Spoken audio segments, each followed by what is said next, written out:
tərəflərində eyni olur ki, bu suallardan, bu qaydadan istifadə edirik. Məsələn, deyir ki, daxili bucaq xarici bucağından neçə 3 dəfə kiçikdir, 5 dəfə böyükdür və s. Bu formada suallar olanda biz bir var düsturu yazacağız. İndi düzgün çoxbucaqlı üçün olan. Bir də var bir daxili bucaqla bir xarici bucağın cəminin 180 olduğunu bilib daha rahat formada yazacağız. İndi diagonalların sayı.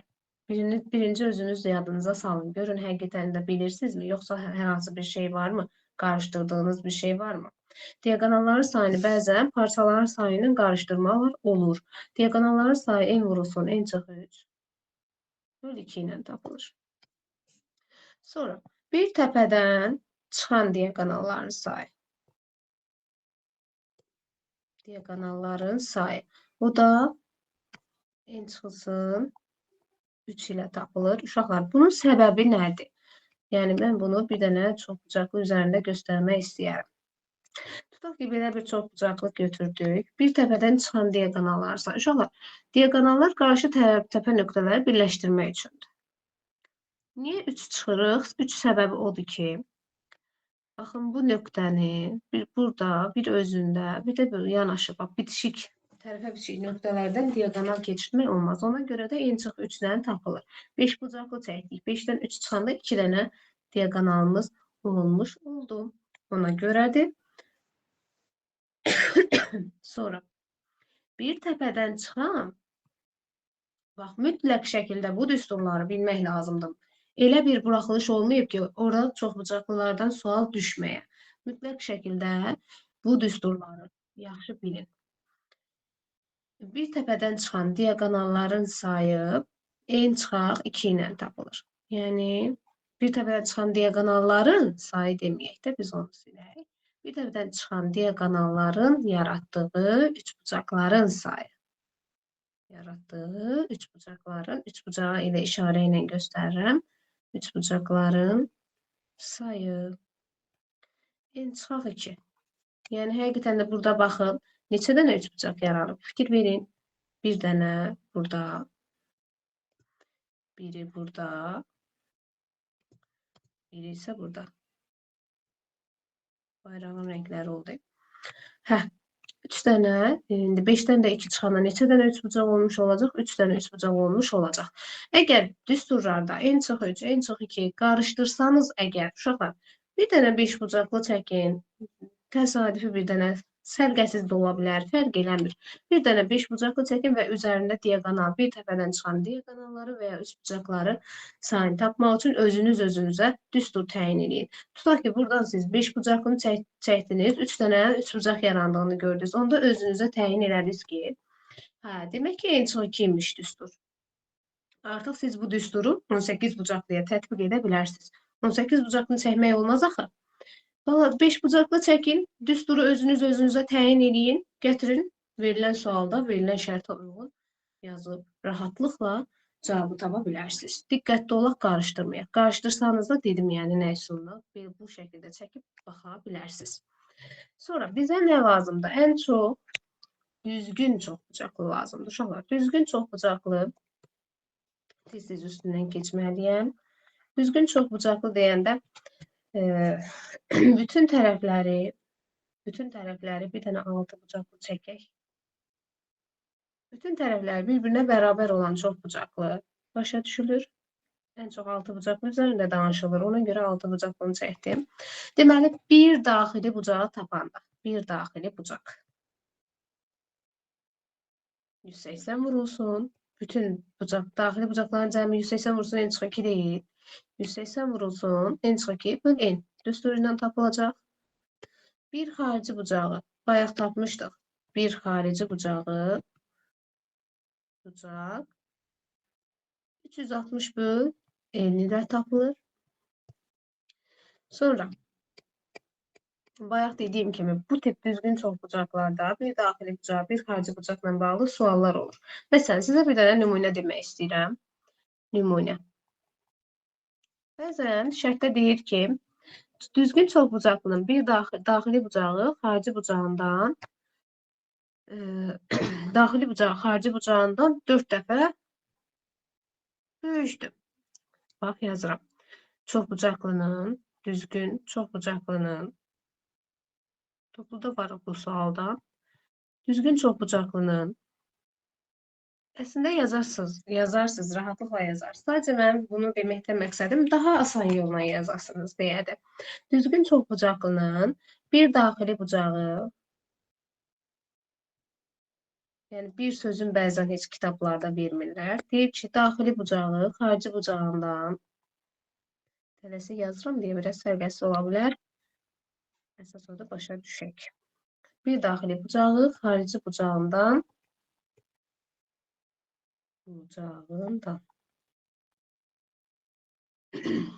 tutaq ki 5 dəfə böyükdür.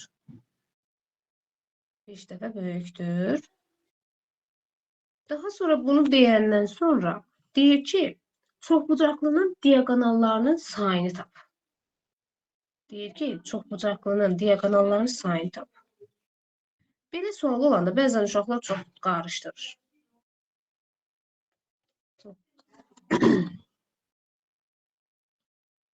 Diaqonallarının sayını tapın. Bu sualı yazmaq üçün çoxunuz fikirləşirsiniz ki, hə, belə yazaq da, daxili bucağı 180 vurulsun, n çox 2 böl n, bu böyükdür, 360 böl n-dən 5 dəfə və s. bu tənliyi qrup yazıb bir şey çıxartmaya çalışırsınız. Bu formada yazmayaq da, daha rahat üsulla yazaq. Yəni, bu elementar düstur əzbərləyənlər olur, bəzən bu formada istifadə edirlər. Biri x-dır, biri 5x-dır. Böyük olan 5x. Bərabər edirsiniz 180-ə, çünki bir daxili bilən, bir xarici bucağın cəmi 180 verir, 6x bərabər 180, x bərabər 30. Xarici bucağı tapdınız ki, 30-dur. Tərəflərin sayını tapmaq üçün bayaqki düsturdan 360 böl n-dən alfanı tapırdıq. İndi 360 böl alfa ilə tərəfin sayını tapa bilərik. 360-ı 30-a bölürəm. Edir 12. Sonra diaqonalların sayını tapıram. Diaqonalların sayı bərabərdir 12 vurulsun. 12 çıxı 3, 9 böl 2. 12-ni 2'ye 6, 6 ve 9'un 54. İndi hesaplama səhvi varsa uşaqlar deyərsiniz. 12'dən 3, 54. Belə. Yəni belə tapsanız daha rahat sual tapmış olarsınız. Çoxbucaqlıda bir iki dənə də bir şey deyim, keçirəm. Düzgün altıbucaqlının xüsusi qaydaları.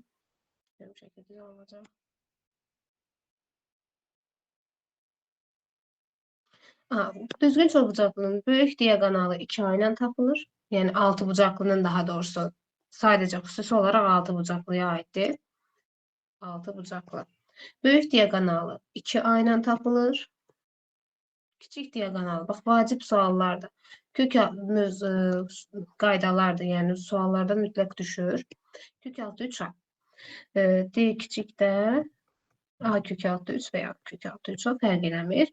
Sahəsi, altıbucaqlının sahəsini tapmaq üçün altıbucaqlının diaqonallarını çəkəndə 6 dənə bərabər üçbucağa ayrılır. 6 dənə bərabər üçbucağa ayrıldığı üçün düsturu əzbərləməkdə çətinlik çəkirsinizsə, bərabər tərəfli üçbucağın düsturu, sahə düsturu A kvadratı kök altı 3 böl 4 deyil. Yadınızdan çıxarsa altıbucaqlının sahəsi, bir dənə düzgün üçbucağın sahəsini yazıb 6-ya vuraraq özünüzə düstur çıxarda bilərsiniz. 6 ilə 4 gedər, burada qalar 3, burada qalar 2. Yazarsınız 3 A kvadratı kök altı 3 böl 2. Bax, bu formada tapa bilərsiniz sahəsini. İxtiyari çoxbucaqlı üçün ixtiyari işarəsi budur. İndi mən dərs dediklərim bilir. Dərs dediklərim indi bəziləri deyə bilər ki, mən eşitməmişim. Demək ki, fikir verməmişsiniz. Sahəsi S bərabərdir. Nar böl 2. Yəni, buradakı NA perimetri göstərir. NA perimetri göstərir. P bərabərdir NA. Yəni, düsturumuzu bu formada da yaza bilərik. P R böl 2 formasında da yaza bilərik. Çoxbucaqlılar haqqında bu qədər. Uşaqlar, ən vacib qaydalarımız, ən çox lazım olan bunlardır. Keçək dördbucaqlılara. Dördbucaqlılarda nəyi demək istəyirəm? Dördbucaqlılar əslində çox da çətin bir mövzu deyil. Lakin o qədər xırdalıqlar var ki, o qədər belə cüzi hissələr var ki, o bizə çətinlik yarada bilir. Suallarda bəzən hamısını birdən görmək olmur. Ona görə də çoxbucaqlılar qaydasını xüsusi olaraq əgər kiminsə ehtiyacı varsa, mən burada bəzi şeylərdən danışacağım, əsas şeylərdən danışacağım. Kimin ki çoxbucaq, dördbucaqlılarda xüsusi qaydalara ehtiyacı varsa, mənə şəxsi də yazar, mən ona qaydaları göndərərəm. Dördbucaqlıları gəlin ən əsas nəyi bilək? Dördbucaqlılarda biz ən birinci bilməliyik ki, paralleqramın qaydalarından bilməliyik. Dördbucaqlılar. Dördbucaqlılarda indi sınaq kitabları, 11-ci sinif üçün buraxılış kitablarından işləyən uşaqlar bilər ki, bəzi tipli suallar var ki, onun qaydası var, amma bəzən də uşaqlar çox çətin yollarla tapırlar. Birinci ümumi qaydalar deyəcəm, yəni bütün dördbucaqlılara aid qaydalar. Elementar şeylər demək istəmirəm, şifahi deyəcəm. Deməli, ümumi dördbucaqların daxili bucaqları və xarici bucaqları cəmi hər zaman 360 dərəcə olur. Sonra dördbucaqlıların hər zaman 2 diaqonalı olacaq. Dördbucaqlılarda ən çox nə lazımdır bizə? Dördbucaqlılarda bilməliyik ki, məsələn, bir dənə ixtiyari dördbucaqlı çəkilib. Bax, bu qaydanı bəzən çox da istifadə etmirik, amma bilməliyik. Əgər, bax, bir tərəfə bitişik, baxın, buradan görürsünüz, bir tərəfə bitişik bir xətt. Buradan göstərim, qoy. Bax, belə bir xətt. Bu bir tərəfə bitişik bucaqların tənbölənləri arasında qalan bucağı istəyirəm tapam. Bax, bura bir-birinə. Bu da bax, bura. Bu tənbölənlər arasında qalan bucağı necə taparam? Bax, bu uşaqlara bəzən qaranlıq qalır və bizə də B bucağını məsəl üçün verib, biri 110-dur, digərini verib, məsələn, 100. B bucağını 110, C bucağını 100 verib və biz buradan tapmalıyıq ki, alfa bucağı, tənbölənlər arasında qalan bucağı necə taparıq? Burada biz alfanı tapmaq üçün belə bir qaydamız var. Alfa bərabərdir, B bucağı üstə gələk C bucağı böl 2. Bax, belə bir düsturla tapılır. Bax, bizim bu alfa bucağımız.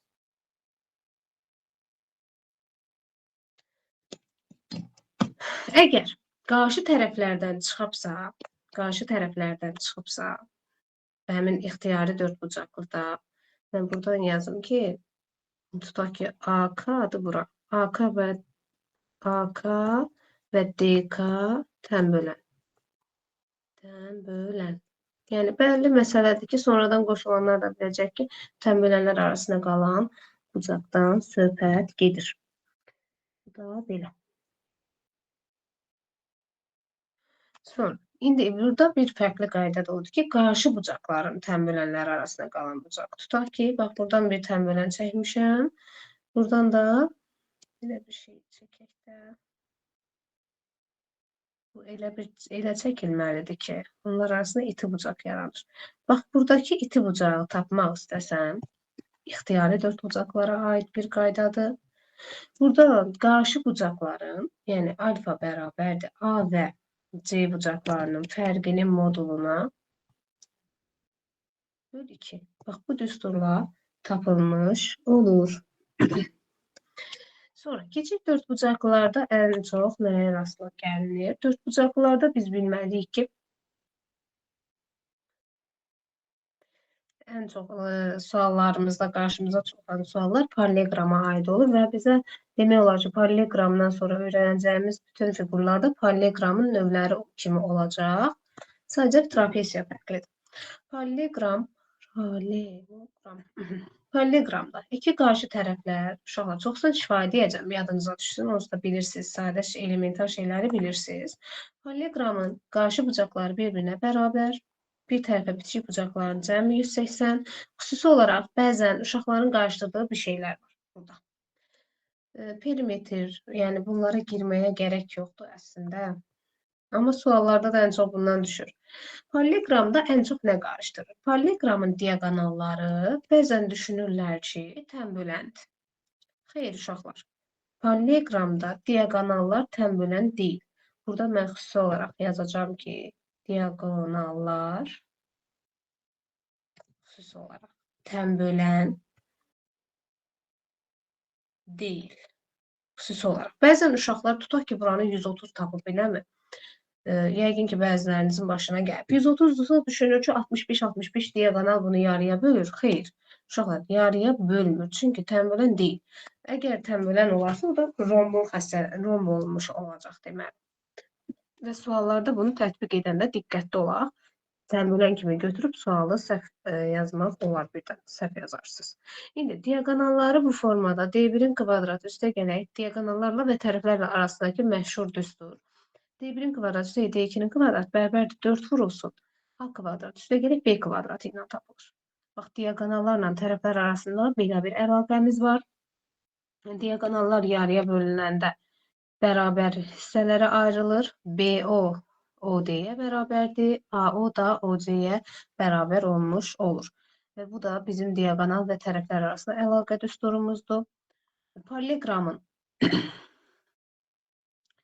hündürlükləri ilə bağlı qaydamız var. Burada diqqətli olaq. Böyük tərəfə, bax sözdə yazıram. Böyük tərəfə kiçik hündürlük. Kiçik hündürlük. Hündürlük. Kiçik tərəfə böyük. Kiçik tərəfə böyük. Hündürlük çəkilir. Yəni burada biz indi bir düstur yazacağım. O düsturda diqqətli olaq. Bu sözdə yazıram ki, sonra baxanlar daha yaxşı başa düşsün. Deməli, bu olsun A tərəfinə çəkilən HA hündürlüyü. Görürsünüz ki, A tərəfi daha böyükdür. Hündürlük isə kiçikdir. B tərəfinə çəkilir HB. Bizim həm sahə düsturumuzdur A vurulsun HA, həm də ki, tərəf və hündürlüklərlə bağlı belə bir bərabərliyimiz var. Birinci sahə düsturunu öyrənməzdən əvvəl birinci bunu öyrənirik, amma həm də sahə düsturunu olmuş olduğunu bilək. Böyük tərəfə çəkilən kiçik hündürlüklə kiçik tərəfə çəkilən böyük hündürlük bir-birinə bərabər, hasilləri bir-birinə bərabər olmalıdır. Bağlı dəst sözün var. Buyur. Buyur. Nə yaxşı dedin. Bəli, 2. 2, 2. Düzdür. Gözdən qaçıb, düzdür. 2 vurulsun A kvadrat üstəlik B kvadrat. Bəli. Sonra paralelogramda başqa bir şey qalmadı. Ən vacib hissələri dedik. Sahə düsturlarında gəlin demiş olaq. Elə fiqurların sahələrini də bilmiş olaq. Paralelogramın sahə düsturlarından AB sinüs alfa. Biri bu. AH ilə BH-A-nı dedik. Yəni ayrı-ayrı yazsaq. B vurulsun HB. Biri də bütün düsturlar. Bax, bütün dördbucaqlara aid olan belə bir düsturumuz var. 2-də 1 D1, D2, sinus. Sinus alfa. Bütün fiqurlara aid olan düsturdur. Bu da belə. Sonra keçək biz düzbucaqlıya. Düzbucaqlı. Düzbucaqlıda bizim hansı xassələrimiz var? Onlardan danışaq. Düzbucaqlının da bildiyimiz şeylər də var. Yəqin ki, hamının rahat bildiyi şeylər də var. Qarışdırdığı şeylər də ola bilər. Deməli, düzbucaqlının perimetri ən çox düşən suallardan biri perimetrdir. Bu sadə bir şey. Diagonalı necə tapılır? Diagonallar bir-birinə bərabərdir. Bunu da xüsusi olaraq qeyd edək. Diagonallar bir-birinə bərabərdir. Və diagonal tapmaq üçün D kvadratı bərabərdir. Pifaqor teoremindən istifadə olunur. A kvadrat üstəlik B kvadrat.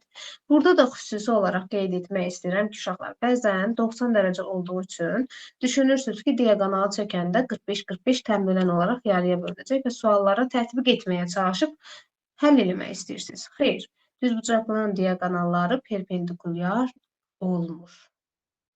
Daha doğrusu tənbölən deyil. Tənbölən olduğu üçün tənbölən olmadığı üçün perpendikulyar da deyil.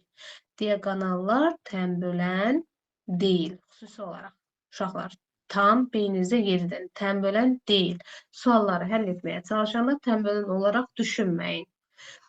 Sonra düzbucaqlıda hansı sahə düsturları var? Ona da fikir verək. Heç simmetriya oxundan danışmadıq. Paralelogramın simmetriya oxu yoxdur. Düzbucaqlının iki simmetriya oxu var. İki simmetriya oxu var. Yəni qatlaya bilərsiniz. Əlinizdə bir A4 varsa, həm buradan belə qatlaya bilərsiniz vərəqi, həm də belə bir qatlamaqla üst-üstə düşə bilər. Deməli, sahə düsturlarından nəyə bilək? Sahə düsturlarından bilək ki, biri AB, biri D kvadratı bölü 2 sinüs alfa. Biri isə diagonal və diagonala çəkilmiş hündürlük hasilləri. Diagonal vurulsun, HD düsturu. Bəzən belə bir sual düşəndə uşaqlar orada çaşır. Diagonal hündürlük orada necə eləyərəm, sahə necə taparam. Uşaqlar, bu düstur çox da belə deyim, qarşımıza çıxan sual tipi deyil. Amma bu demək deyil ki, imtahana düşməz. Yəni qayda kitablarınızda da var, amma gözdən qaçır. Çünki həmişə eyni düsturlardan daha çox istifadə edirsiniz. Diqqətli olaq. Sonra keçirik kvadrata. Kvadrat çox asandır. Kvadrat rahatdır. Kvadratda bir qeyri-adi bir şey yoxdur. Bütün tərəfləri bərabər.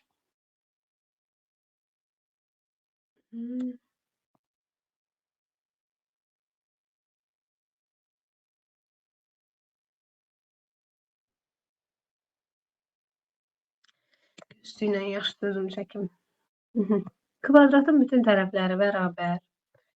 Diagonallar bir-birinə bərabərdir və diagonallar perpendikulyardır, tərsdir. Diagonallar perpendikulyar olduğu üçün deməli diagonal da həm də nədir? Tənböləndir. Diagonal həm də tənböləndir. Çünki əgər perpendikulyardırsa, bura 90 dərəcədirsə, deməli bu da 45-45 olmalıdır. Tənbölən olduğunu bilək və diagonal da nəyə bərabərdir? Bərabər yanında düzbucaqlı, üçbucaqlı. Necə ki, hipotenuzu A kök altı 2 ilə tapırıqsa, diagonal da eyni şəkildə A kök altı 2 ilə tapırıq. Deməli, sahəsini tapanda A kvadratı ilə və yaxud D kvadratı bölü 2 ilə diagonalın kvadratı bölü 2 düsturu ilə tapa bilərik. 4 dənə simmetriya oxu var. Simmetriya oxu var. Var. Və belə. Diagonallar da perpendikulyardır. Və bir şey demək istəyirəm. Bəlkə də bəziləriniz ilk dəfə görəcək və bəziləriniz də bilir. Əgər kvadratın üzərində, diagonalının üzərində, kvadratın yarım hissəsində, yarım sahəsində, bax bu hissəsində və diagonalın üzərində başqa bir kvadrat qurulubsa, tərəflərin orta nöqtələrin üzərində belə bir kvadrat qurulubsa, sərgəsiz oldu. Biraz sərgəsiz ola bilər. Kvadrat qurulubsa,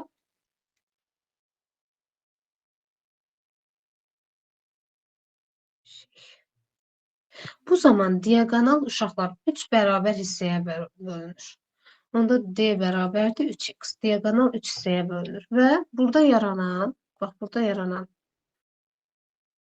kvadrat isə tərəfi x olur və həmin bu tip suallarda diagonalı verir, deyir üzərinə kvadrat yerləşdirilib daxilində və bir tərəfin diagonalından digər tərəflər arasında.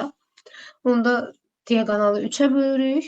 Daha sonra da məsəl üçün bu kvadratın sahəsini tapmaq üçün x kvadratı ilə sahəsini və yaxud perimetrini 4x-la, perimetr çox asan, heç burada demədik. Perimetrdə 4a ilə tapılmış olacaq. Bu da belə. Həm də diagonallar tənböləndir. Sözü də yazıb. Diagonal. Sözü səhv yazdıq. Bəzi uşaqlar var. Sözü səhv yazan kimi. Diagonal. Tənböləndir. Tənböləndir. Belə. Bucağı çıxdığı bucağı yarıya bölür. Sonra kvadrat haqqında bu qədər. Keçək romba.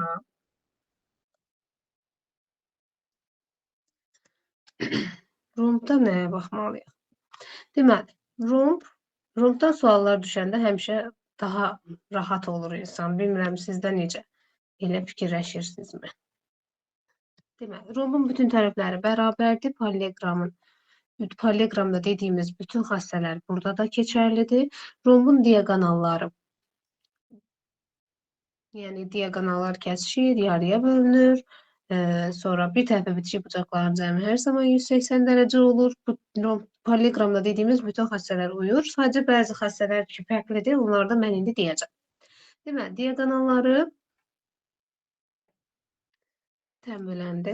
Ona xüsusi fikir verək. Diagonal tənbələndir. Deməli, perimetr 4-də diagonallarla tərəf arasında belə bir düsturumuz var. Elə bir ki, bu düstur paralelogramda yazdığımız düsturda yerinə qoyanda, mən bayaq orada 4-ü yazmışam, rombla başım qarışıb. 4A kvadratı, rombda 4A kvadratı deyə saçıb 4 yazmışdım. Ballı sağ olsun, bizə tez deydi. D1-lə D2-nin kvadrat 4A kvadratıdır. Sonra başqa bir şey, rombda deyəcəyimiz hündürlüyü necə tapılır? Rombun hündürlüyü lazım olur. Çox vaxt suallarda uşaqlar D1, D2 kök altı bölünsün. Kök altı D1-in kvadratı üstə gəlir D2-nin kvadratı. Sahə düsturlarından desək, A vur H bu hündürlüyüdür. Sonra A kvadratı sinüs alfa.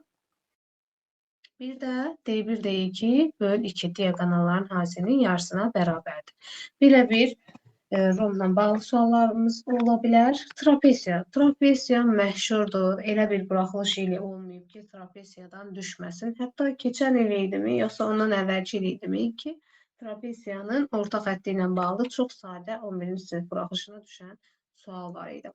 Trapesiyada biraz daha çox uşaqlar qorxur, çəkinir.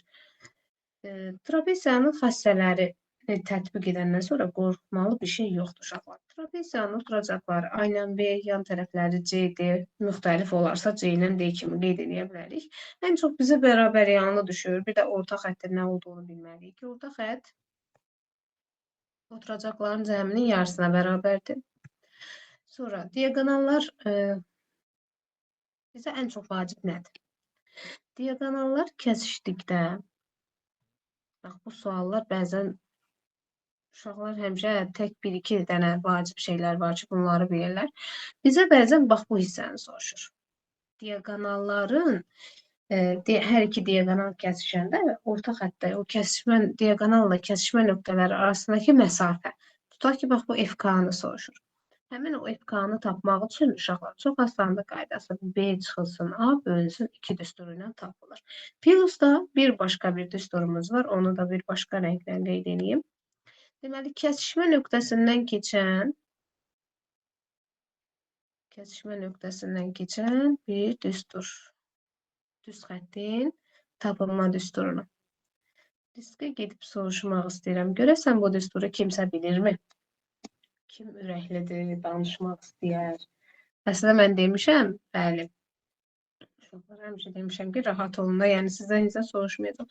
Sadəcə, yəni bilən varmı? Maraqlıdır.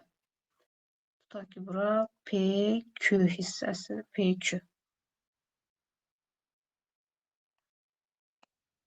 Burada bir neçə nəfər var ki, məsələn, onlara tez-tez demişəm o sualları. Neyse, çox uşaq var deyib, çox uşaq var, buna görə heç kim deməz deyə heç kimə heç nə deməyək. Yaxşı.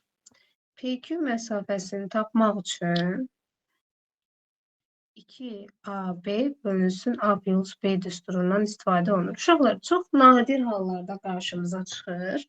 Elə də çox narahat olunması sual deyil, düstur deyil. Bəzən elə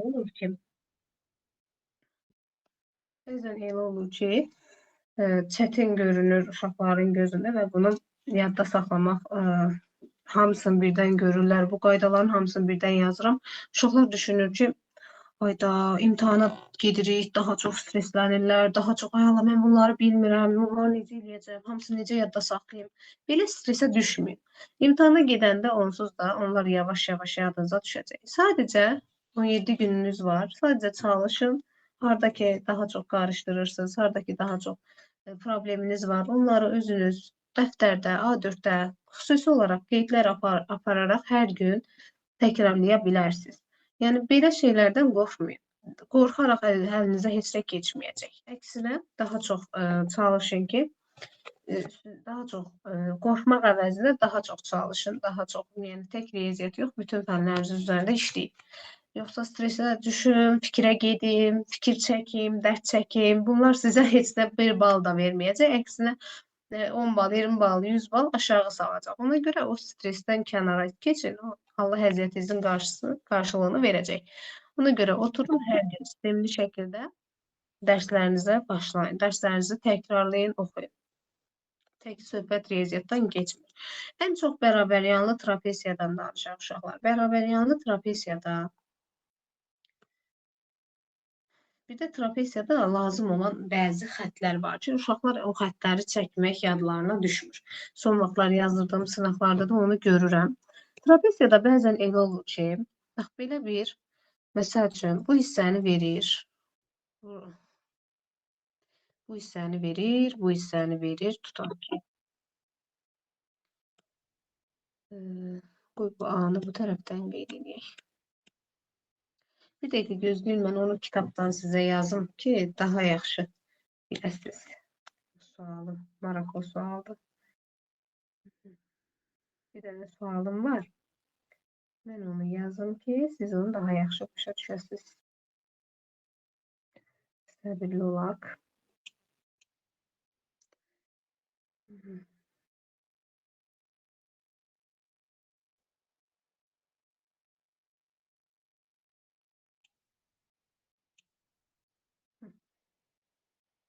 Buradadır.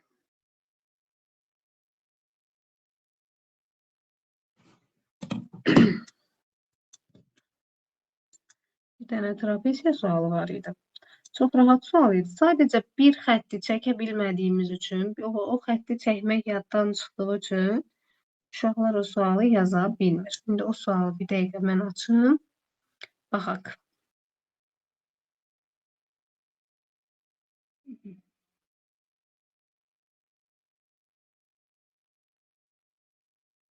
Baxıram ki, 10-cu siniflər yorulub çıxır. Düşünürlər ki, burada bəzi uşaqlar var ki, 10-cu siniflər maraqlı deyə qoşulublar. Nə yaxşı ki, yəni indidən gələcəyə fikirləşmək daha xoşdur. Mən həmin sualı deyəsən tapası olmadım. Neysə, gəlin belə bir sual idi, deyim yadımda qalanı qədər.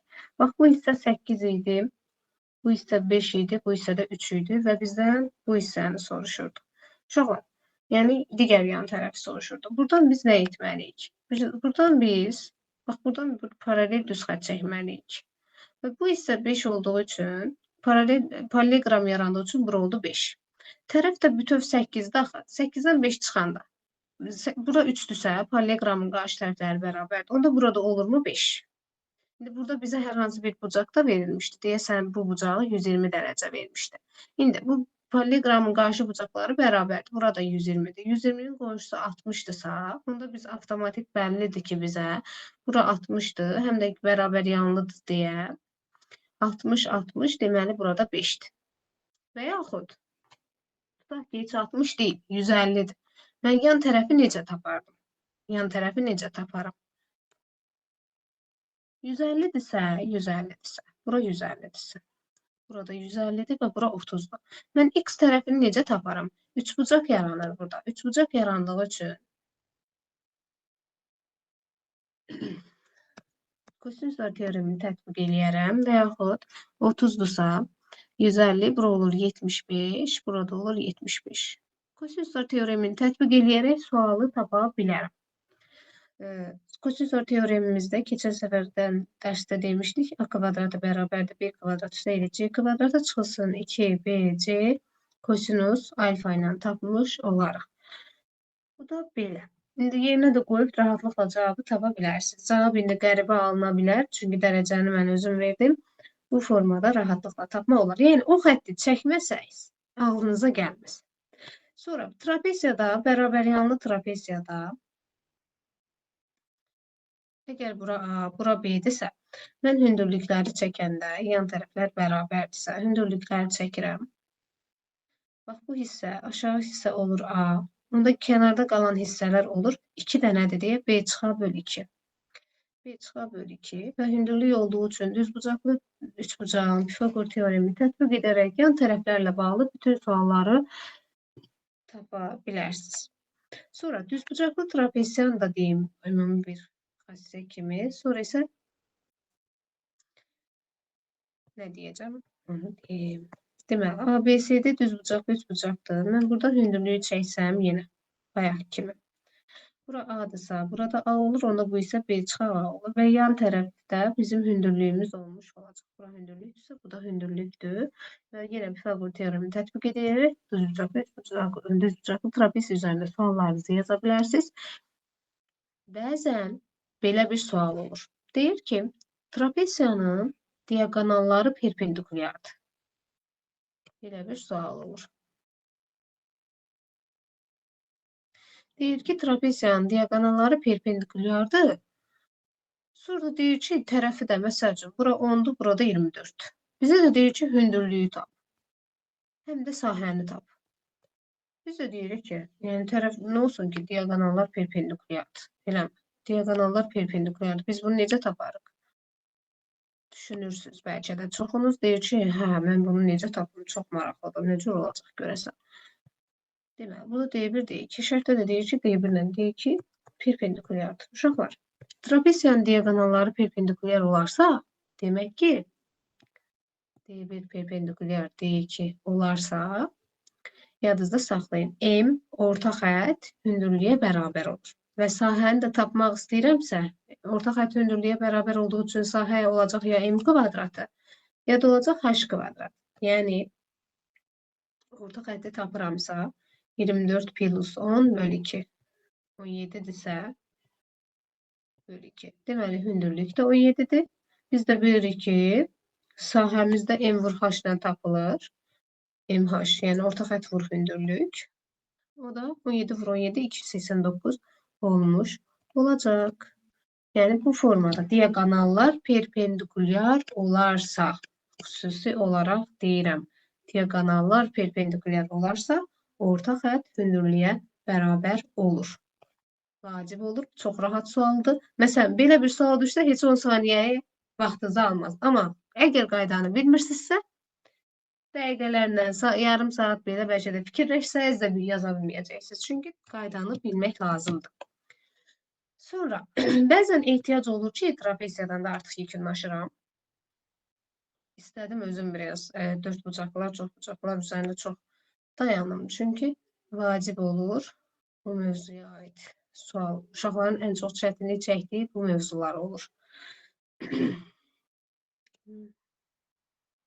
Neysə, düzəltməsin orada.